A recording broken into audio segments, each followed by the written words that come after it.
Hi guys, Lonnieyo here, and I welcome you guys to Realm Royale REFORGed. It's finally here, and today I want to give you guys the ultimate beginner's guide. So this is for all the people that perhaps played Realm Royale in 2018 or haven't played it at all and are freshly joining us here. Yeah, in this guide, I want to help you guys decide which class you want to play, as well as guide you through the game and help you win and snatch the epic victory royale.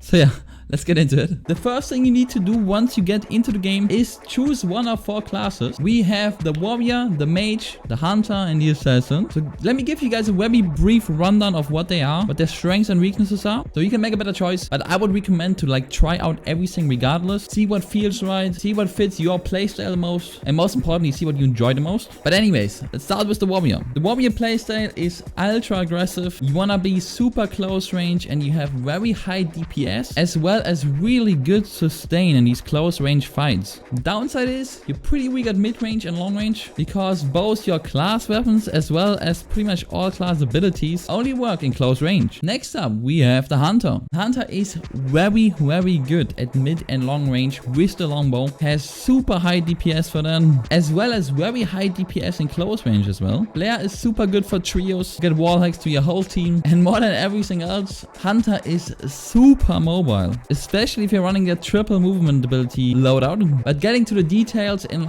separate class guides, there's gonna be a warrior guide, hunter guide, mage guide, and assassin guide. But yeah, anyways, downside is you have no sustain for close range fights, meaning your only defense is your movement, and usually you want to use that to get back to mid range, make more use of your longbow again. But yeah, very fun class, very high skill ceiling, and definitely one you should look out for. Yeah, next up, the mage. On mage, you have a very good burst combo with the fire staff, ice block, fire staff, fireball, fire staff combo. But yeah, it needs more mechanical skills than you used to, which is a very good thing. You do have good AoE damage as well with your fire staff. You're the only class with team-wide healing, so super useful for trios, but also super good in solos. And you're also super good at resetting fights, with sword to get away, with ice block to buy time, with healing flask to regenerate. Mage is the master of resetting fights until you have the advantage that you want to end the fight. Downside is you're not very good at long range. The ice staff is very dodgeable on long range. It's gonna be very rare to actually get all 3 bullets in, usually forcing you into either a slug rifle or an auto sniper for long range, which aren't actually bad choices. This is the downside of mage. And lastly, my favorite, the assassin. You guys gotta know I spend approximately 4,000 hours on assassin. This year's my baby, okay? And I'm very happy to tell you guys that assassin is way stronger than it used to be. Now finally meta again. But yeah, assassin brings super high burst damage with the sniper rifle, is very elusive with all abilities, and does very hard to chase. Assassin's very good at reacting to third parties, and just as the mage, pretty good at resetting. You are super good at fighting people behind cover with both the con grenade by throwing it next to the cover, or the sensor drone which you just throw at the cover and you see what's behind. And yeah, you're very good at peak fights, you're very good at long range and mid range. But yeah, downsides are very close range, you do get out DPS'd by enemies. Assassin's very unforgiving. If you miss a snipe, you're in trouble, you have to reset. You can accidentally conk yourself as well if enemies are too close, sometimes giving enemies free shots because you're basically using a 6E ability on yourself. If you're too close to the enemy, your decoy doesn't actually turn you invisible. So yeah, you hear that out of all of this, you don't want to be in very close range unless you have a big advantage and you want to finish the fight. Assassin is best played at mid to long range. Woo! Easy! Okay, those are the 4 classes. Again, my personal approach to actually learning the game is play all the classes, play all the abilities, because even if you wanna main something, you have to know how to play against the classes. And the best way to learn the weaknesses is play the class and see what you struggle with, and then try to replicate it on the other class, you know? Next step, choose a loadout. Realm Royale has a loadout system. If you hop into the armory, go on the class, check out the loadout, you can choose which weapon you forge first, and you can choose your 2 combat abilities that you forge. Meaning, unlike in other BR games, RNG is really kept to a minimum here in Realm. You choose assassin, you wanna play sniper rifle, put in forged sniper rifle. You wanna play decoy and conk bomb, put in decoy and conk bomb. Realm Royale is very strategical, and you really have big influence about how your game is gonna go ammo, which is a very rare thing in BRs and is the thing that makes Realm Royale stick out the most. Once you chose a loadout, we are dropping into the game. The first thing you need to do is choose a drop spot. You definitely want to be close to a forge, because the forge is where you get your high level class gear, your armor, your potions. This is where you make your character strong. Once you hit the ground, try to find a class chest ASAP. And please, listen to me.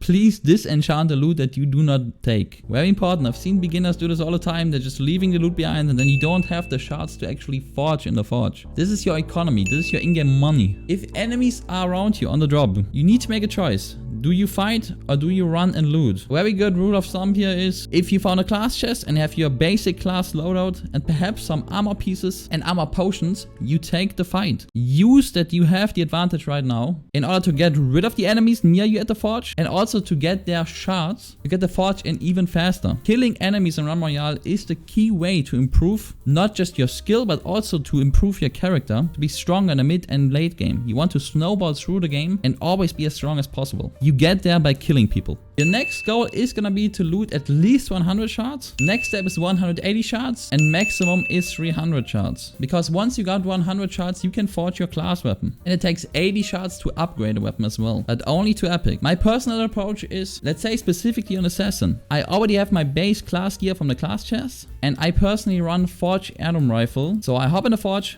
my class weapon, which is gonna be an heirloom rifle, and upgrade my sniper rifle. This way I'm gonna be double purple after the first forge and I have a very strong base set to leave the fortress. After this initial forge, what you wanna do is rotate from forge to forge and keep upgrading your character. Again, this is very important. Unlike in other battle royale games, you do not get punished for killing people and taking fights. You actually need to, again, in order to get their shards, get their gear, and keep forging, keep upgrading. Best case is you find somebody that's playing the same class as you, so you can use all of their loot. But even if it's not your class that you're fighting, you will still get their shards, their potions, and their armor. Armor is also one of the key things to upgrade in order to get your passives up. What you need to know is there are passives on the armor that you upgrade by upgrading the armor. Meaning, for example, the helmet gives you cooldown reduction. The higher level your helmet is, the higher level cooldown reduction you get. Same as your chest piece. The higher the level, the more armor and HP you regenerate per second. Gauntlets are reload speed and weapon swap speed, and boots are mount and movement speed. So it's all super useful and you need to make sure that you upgrade this. Also, do not forget to forge your 2 common abilities that you chose in the loadout. If you have the 300 shards, you can do 1, sometimes 2 on the first forge. If not, try to get them done at least by the second forge, because you do really want to have that full loadout for the game. After you forged a couple times and the game has progressed to where there's only 1 forge left with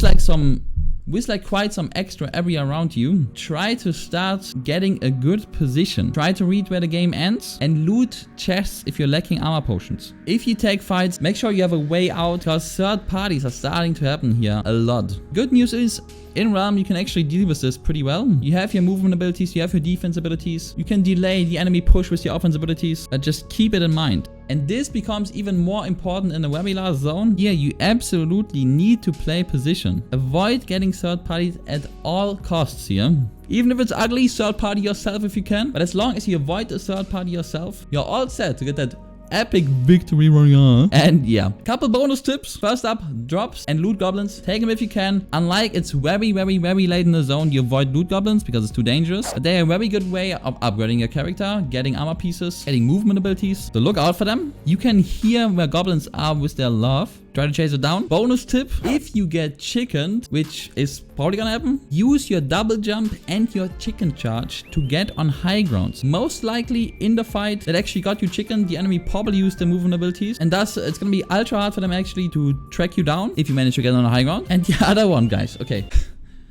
I wish I wouldn't have to say this, but I've seen this a lot of times from people that are new to the game. Please, for the love of God, in fight, use your abilities. Realm Royale is a class-based battle royale with abilities, and the with abilities part is pretty big, okay? So many times I've seen people just shoot their weapons, not using any abilities at all. Please use them. Okay. I'm gonna be making in-depth guides as well, especially on the 4 different classes. But yeah, if you enjoyed the video, leave a like and subscribe. All Realm Royale stuff, gameplay, guides, news, everything is gonna be on this channel. I've been on Realm for 4 years, uploading daily, so there's over 1,000 videos on my channel as well to check out. I'm always live on Twitch, hosting scrims for the game. So if you wanna play competitive, this is the place to go. I've hosted tournaments, etc. in the past. I have a whole playlist on everything to the patch, already on my YouTube channel as well. So lots of stuff to check out. Do it if you want. If you don't, that's fine. And yeah, enjoy the run, guys, and I'll catch you there. Bye.